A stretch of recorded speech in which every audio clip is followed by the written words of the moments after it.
Vizio Smart TV refusing to connect to Wi-Fi or the internet?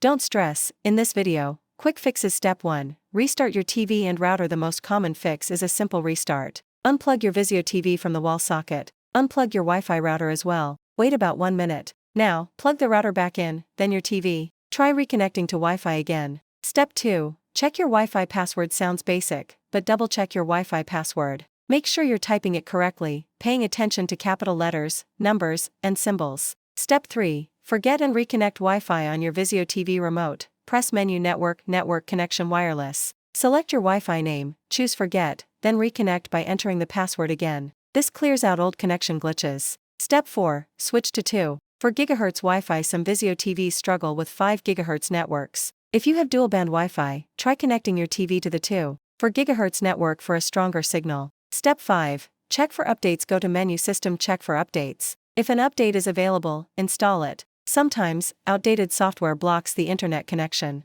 Step 6. Factory reset. Last option. If nothing works, perform a factory reset. On your remote, go to Menu System Reset and Admin. Reset TV to factory settings. Warning: this will erase your apps and settings, but often it fixes stubborn Wi-Fi problems. Don't forget to like, share, and subscribe.